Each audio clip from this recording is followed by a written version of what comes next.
ఓటమి చెందాను.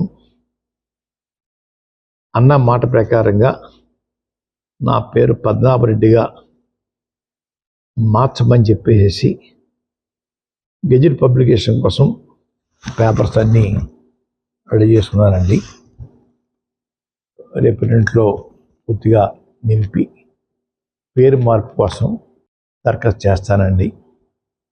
ఆల్రెడీ అన్నీ ఫిలప్ అయిపోయి ఇంకా తర్వాత ఉంటే చూసుకుని వారు మీద విసిరిన సవాల్కి నేను ఓటమి చెందాను కాబట్టి చెందితే పద్మనాభరెడ్డిగా మార్చుకుంటా అని చెప్పి అన్నాం కాబట్టి ఆ మాటకి నేను కట్టుబడి ఉన్నాను అయ్యా. ఆ ప్రకారంగా పద్మనాభరెడ్డిగా